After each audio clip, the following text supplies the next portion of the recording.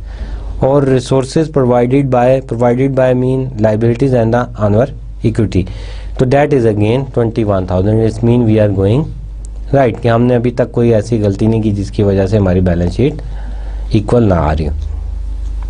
अब हम चलते हैं नेक्स्ट ट्रांजैक्शन की तरफ। 11 मई को क्या हुआ, जेजे ने कुछ रिपेयर पार्ट्स जो से हैं वो परचेज़ किए, और वो कितने के परचेज़ किए, $300 के ऑन अकाउंट। ऑन अकाउंट का मतलब ये है कि वो उसने कैश पे जो है वो नहीं ख़रीदे। ऑन अकाउंट मीन कि वो उसने क्रेडिट पे जो है वो लिए हैं, अभी उसने पैसे नहीं दिए, और उसने क्या किया कि वो $300 के रिपेयर्स के जो पार्ट्स हैं वो जो से ख़रीद लिए। तो अब रिपेयर के जो पार्ट्स हैं वो पहले भी थे हमारे पास, वो कितने के थे, दैट इज़ 2,500। तो अब टूल्स एंड इक्विपमेंट में इजाफा हो गया कितने का, 300 का, $300 का और इजाफा हो गया। अब वो $300 उसने क्या किया कि अगेन वो उसमें ऐड कर दिए, तो अब हमारे पास टूल एंड इक्विपमेंट्स कितने हो गए, 2,500। ठीक है। अब अगर आप आगे देखें तो अगर तो उसने कैश में से पे किए होते 300, तो वो 300 सिंपली माइनस कर दिए जाते कैश में से, लेकिन उसने कैश में से वो 300 जो है वो $300 नहीं पे किए। ये जो टूल्स इक्विपमेंट जो है उसने बाय किए हैं वो क्रेडिट पे किए हैं। तो अब उसने क्या किया कि अकाउंट पेएबल जो है वो जनरेट हो जाएगा, एक लाइबिलिटी आपकी इंक्रीज हो जाएगी जिसको हम करंट लाइबिलिटीज़ में शो करते हैं, दैट इज़ 300 कि अच्छा ये पैसे, ये रिसोर्स आपके पास आ गया लेकिन इस रिसोर्स के अभी आपने पैसे नहीं दिए, तो that is 300 outstanding. Account payable वो 300 आ गए। अगेन अगर अब हम इसको करते हैं टोटल, तो एसेट्स हमारे पास कितने आ गए, हमारे पास एसेट्स क्या क्या हैं, कैश 3,500, टूल्स एंड इक्विपमेंट 2,800, और एक ट्रक जो हमने क्रेडिट पे ख़रीदा था इसके हमने सिर्फ 2,000 दिए थे, लेकिन हमने उसकी पूरी वैल्यू लिखी है यहाँ पे 15,000। तो अब टोटल कितना हो गया, 21,300। These are our assets.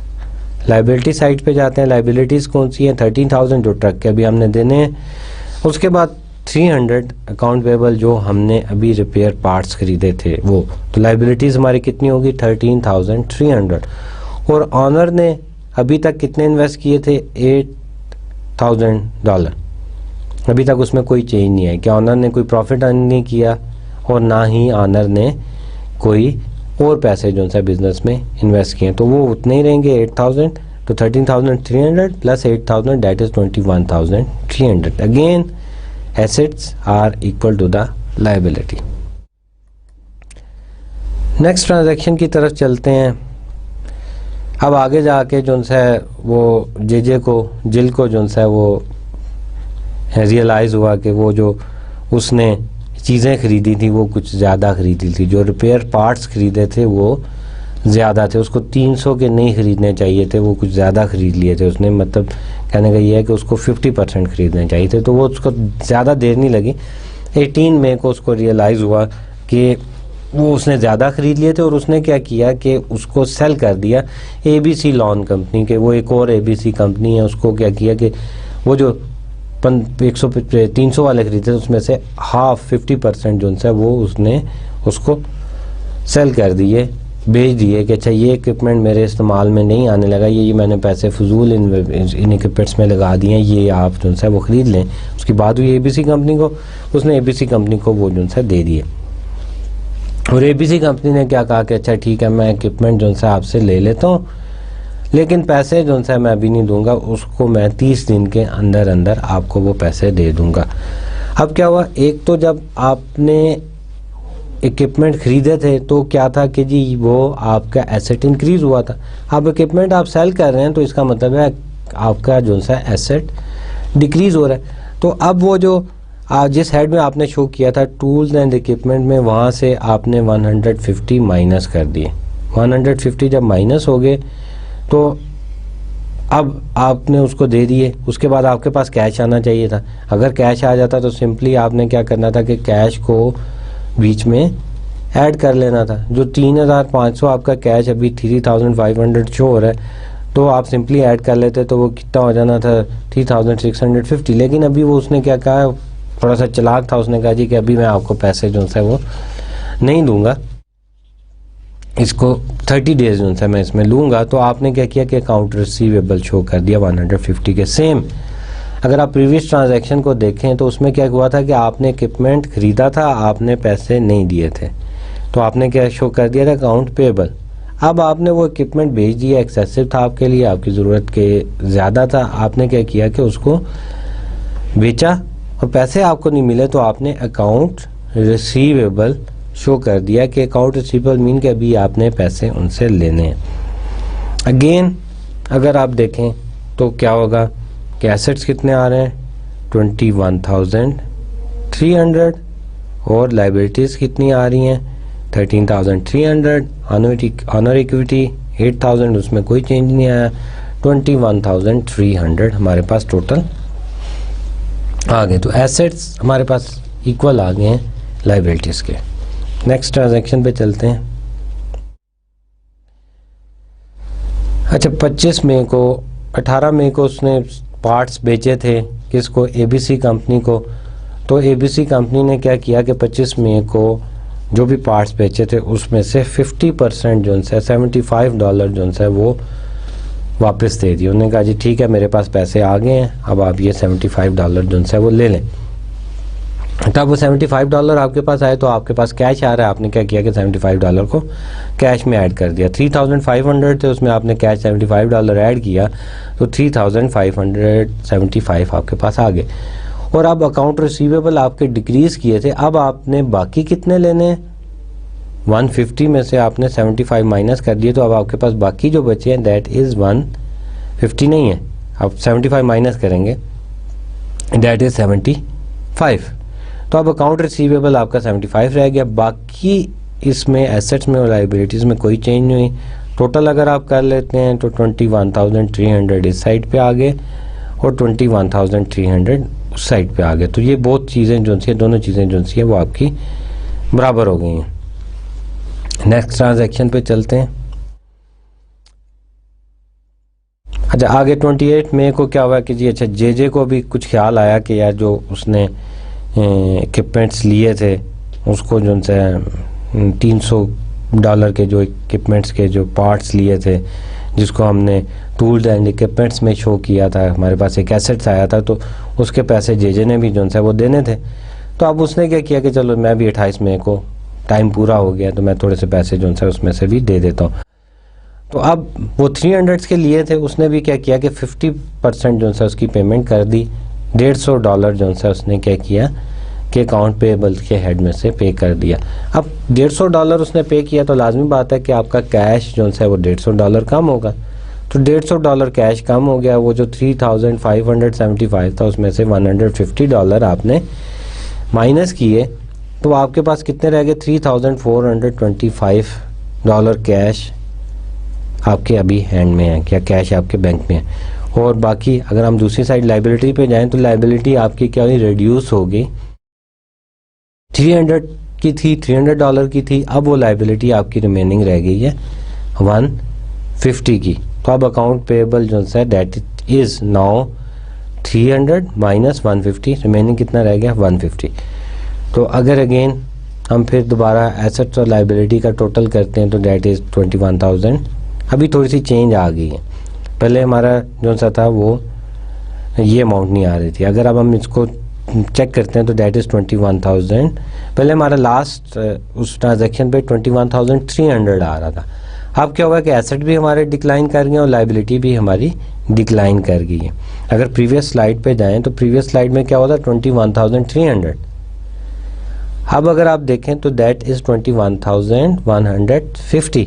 तो 50 आपके रिसोर्सेज भी डिक्लाइन किए और रिसोर्सेज किसके पास चले गए, जिन लोगों ने रिसोर्सेज प्रोवाइड किए थे, दैट इज़ 21,150। तो बोथ साइड बिकम इक्वल। उसके बाद क्या हुआ, 29 मई को JJ recorded loan care service provided during the May 750 all client paid cash। अब जो मई के महीने में जेजे ने जो भी सर्विसेज प्रोवाइड की थी लोन मेंटेन करने के लिए, ठीक है।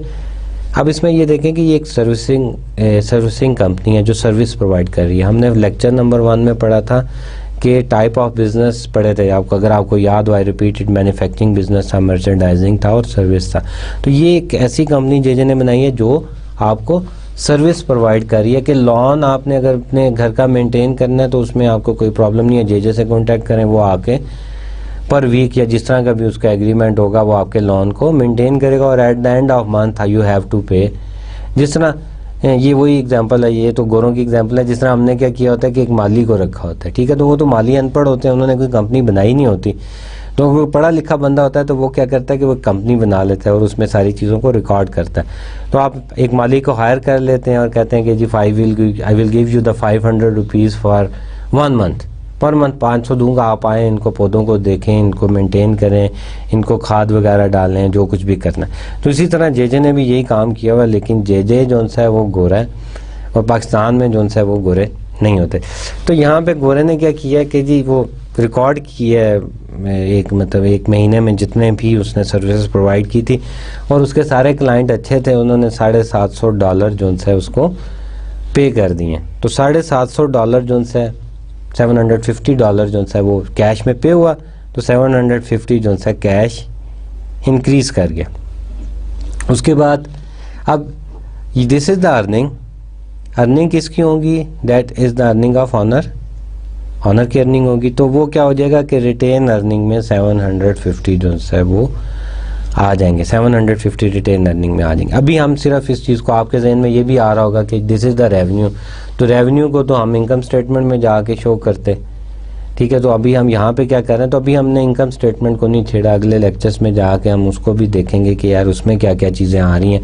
तो फिलहाल मैंने आपको पहले भी बताया था कि जब भी अकाउंटिंग स्टार्ट की जाती है तो वो स्टार्ट की जाती है या समझने के लिए, अकाउंटिंग स्टार्ट तो लाजमी बात है, वो बाकी चीज़ों से होते हैं, लेकिन समझने के लिए हमें सबसे पहले बैलेंस शीट का समझना जो है वो ज़रूरी है। This is the most important.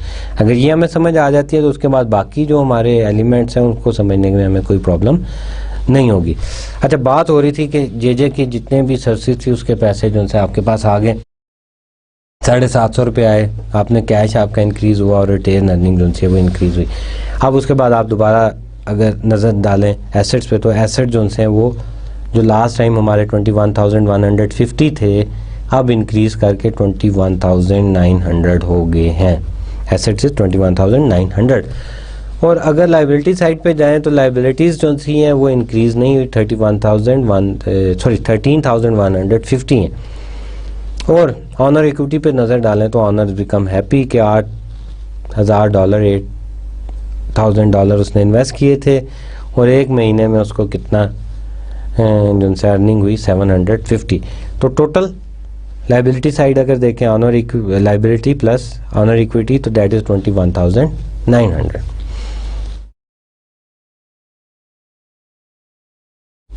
अब उसके बाद 31 मई को क्या हुआ कि जेजे ने जो है गैसोलीन जो है वो परचेज़ की है, जो वो उसने लोन मूवर जो है वो रखा हुआ था जिससे वो घास काटता था, उसके अंदर लाजमी बात है कि वो गैसोलीन मीन के जो उसके अंदर डीज़ल डालता है वो उसने ख़रीदा है।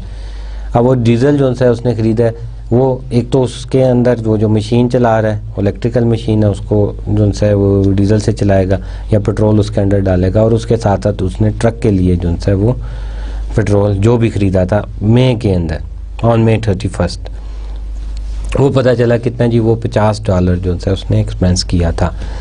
अब $50 जो है वो खर्च हुए हैं, दैट इज़ एन एक्सपेंस है आपका। तो क्या होगा कि कैश में से $50 जो है वो माइनस हो गए। तो पिछली स्लाइड में हमारे पास कितने थे, 4175। तो अब हमारे पास कैश कितना है, दैट इज़ 4125। $50 जो है वो पेट्रोल के उसने खर्च कर दिए। उसके बाद हमारे पास क्या आ जाता है कि रिटेन अर्निंग में से अब $50 जो है वो माइनस हो गए, जो उसने $750 $750 जो उसने अर्न किए थे लोन की मेंटेनेंस से। तो अब वो उसमें से 50 माइनस हो गए, अब उसके पास कितने रह गए, 700। अगेन अगर हम देखते हैं कि एसेट्स कितने हैं और लाइबिलिटीज़ कितनी हैं, तो that is 21,000 S 21,850 is asset and 21,850 is the liability plus owner equity. अब हम नेक्स्ट स्लाइड की तरफ जाते हैं, देखते हैं नेक्स्ट जो जेजे ने नेक्स्ट एक्टिविटी जो है वो क्या की है। अभी तक जो जेजे ने एक्टिविटीज़ की थी उसको अगर हम समराइज़ कर लें, इकट्ठा कर लें, तो हमारे पास ये सारी एक्टिविटीज़ जो हैं वो आ जाती हैं। तो अगर हमें इसको एनालाइज करेंगे, जो एक्टिविटीज़ की थी जेजे ने, तो वो कहाँ किसके साइड में जाएंगी। तो अगर आप देखें, ये जो फर्स्ट ट्रांजैक्शन है, फर्स्ट आपके पास एक कॉलम आ रहा है, this transaction impact the statement of cash flow.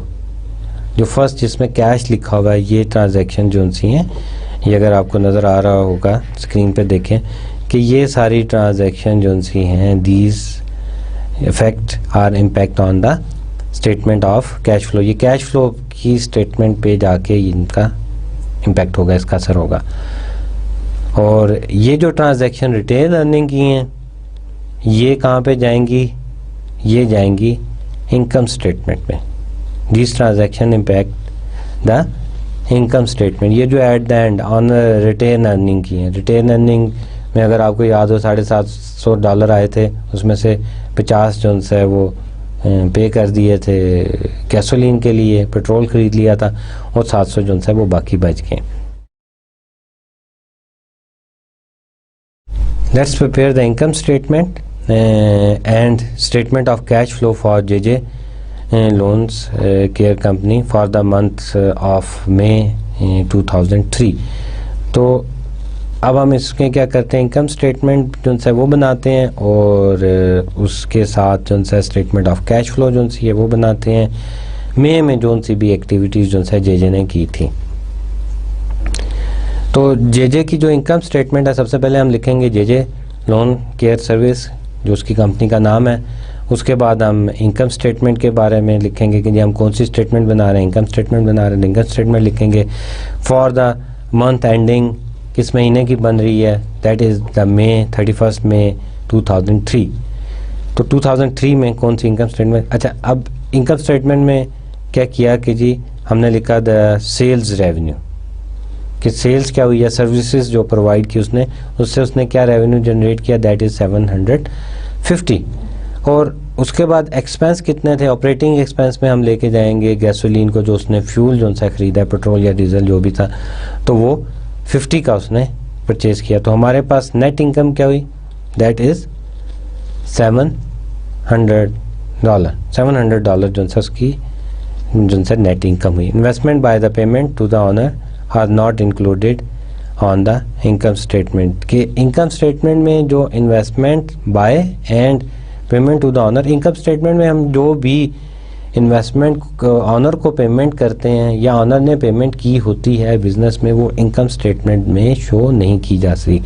पहले भी आपको बताया था कि इनकम स्टेटमेंट में सिर्फ रेवेन्यू और एक्सपेंसेस आते हैं, और उसको हम लेक्चर 1 में डिस्कस कर चुके हैं कि एक्सपेंसेस कैसे आते हैं, मतलब रेवेन्यू कैसे कहाँ लिखा जाता है और एक्सपेंसेस कहाँ पे लिखा जाता है, और आगे डिटेल से इसको जो है वो पढ़ेंगे। उसके बाद अब हमारे पास आ गई statement of cash flow. JJ company की जो स्टेटमेंट ऑफ कैश फ्लो है वो क्या है, for the month ending 31 May 2003। तो इसको भी हमने कैटेगराइज किया था, आई रिपीट इट, के जो स्टेटमेंट ऑफ कैश फ्लो होती है ये 4 तीन चीज़ों में जो है वो तीन के उस हिस्सों में जो है वो डिवाइड कर दी जाती है। Cash flow from operating activities, cash flow from investing activities and cash flow from financing activity.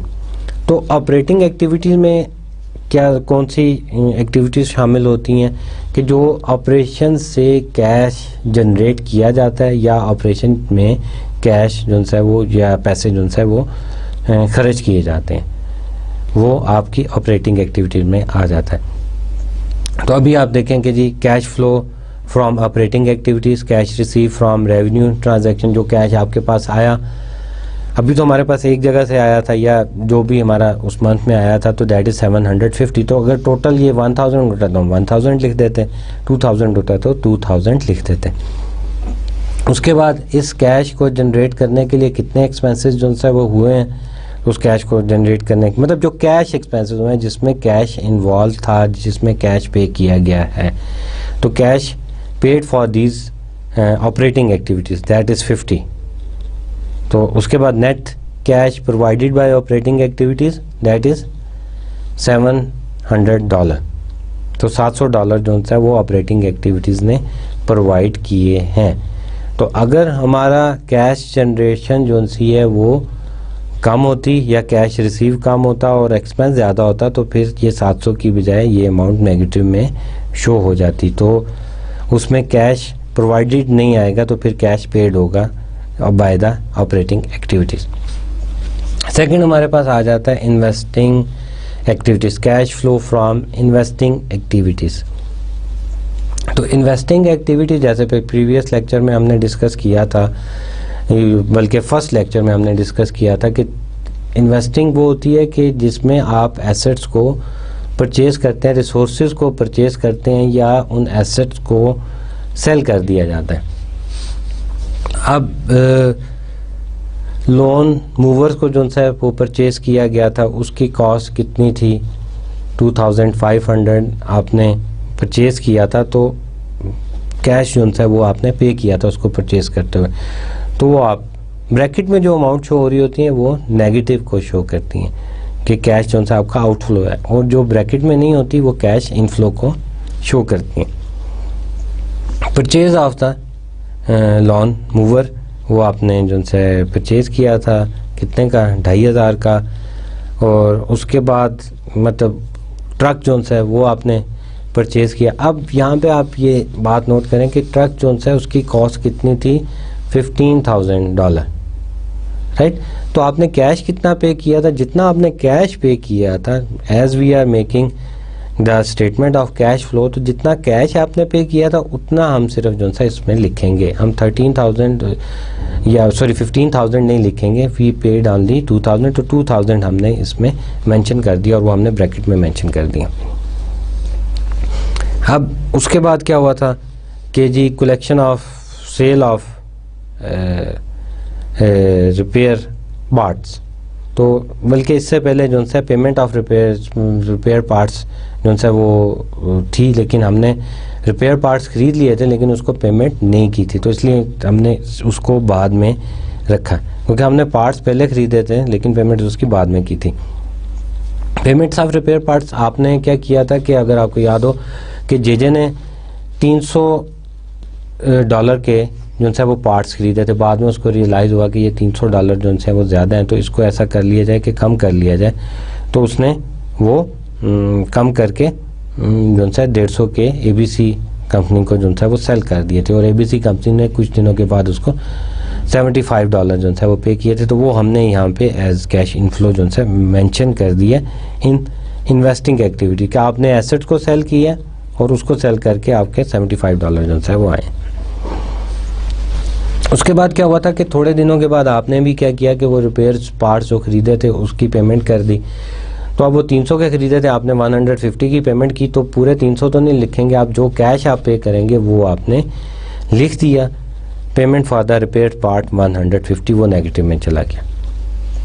अब हमने क्या किया कि जितनी नेगेटिव अमाउंट थी उनको टोटल किया और एक पॉजिटिव थी 75 को उसको माइनस कर दिया।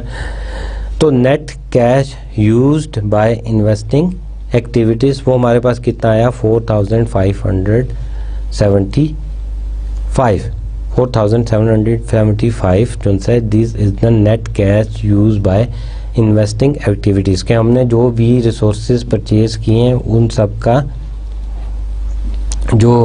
उन सब पे जो खर्चा हुआ है, जो वो रिसोर्सेज जो हमारे पास हैं उनमें से जितना कैश हमने लगाया है वो सारा किस पे था, इससे था।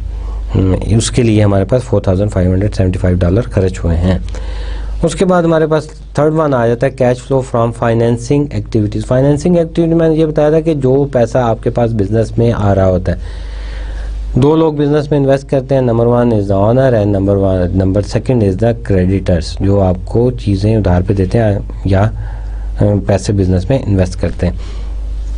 Investment by the owner simple, कितनी थी, कैश इन हुआ $8000। उसके बाद क्या हुआ कि increase in the cash for the month. अच्छा, इसमें ये है कि ऑनर की इन्वेस्टमेंट सिर्फ 8000 थी फाइनेंसिंग एक्टिविटीज़, कैश जितना है, इसके अलावा कैश जो सा बिजनेस में कोई और नहीं आया, तो इसलिए हमने सिर्फ क्या किया कि 8000 को ही मेंशन किया है इसमें।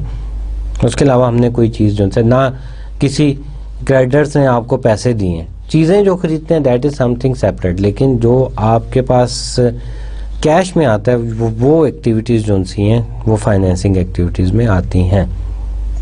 कि ऑनर के पास पैसे नहीं हैं, उसने किसी और से पैसे लेके बिजनेस में इन्वेस्ट कर दिए, एक किस्म का लोन लिया है, तो वो भी क्या होगा कि वो भी फाइनेंसिंग एक्टिविटी में आएगा। तो यहाँ पे ऐसी कोई एक्टिविटी नहीं हुई, तो वो इन्वेस्टमेंट बाय द ऑनर कितने, 8000। तो अब टोटल अगर हम करें तो $700 जो है that is cash provided by operating activities, और जो हमारी इन्वेस्टिंग एक्टिविटीज़ में उसमें हमारा कैश जो है यूजली इसमें नेगेटिव ही होता है, इसमें पॉजिटिव नहीं आता, दैट इज़ 4575। और उसके बाद क्या हुआ कि cash from the financing activities 8000, और increase in the cash for the month, कितना कैश इंक्रीज हुआ, that is 4125। Cash balance first May को कितना था, नील था, और at the end of this month the cash balance is 4125। तो this is the cash flow statement जो आपने देखी कि इसमें कौन कौन सी चीज़ें आई, कैसी आई और कैसे इनको बनाया। ये तो था कि कैश फ्लो स्टेटमेंट जो सी है, आज हमने इसकी प्रैक्टिस की कि जी कैश फ्लो स्टेटमेंट हम किस तरह बनाते हैं, इसमें कौन कौन सी चीज़ें आती हैं। तो आई होप कि this is enough for today lecture. Next time हम इसी से स्टार्ट करेंगे कि कैश फ्लो स्टेटमेंट जो सी हैं वो उसमें क्या क्या चीज़ें कहाँ पे क्यों आती हैं, और I will repeat it again ताकि आप लोगों को जो है इसको समझने में प्रॉब्लम ना आए। Okay, thank you very much, अल्लाह हाफिज़।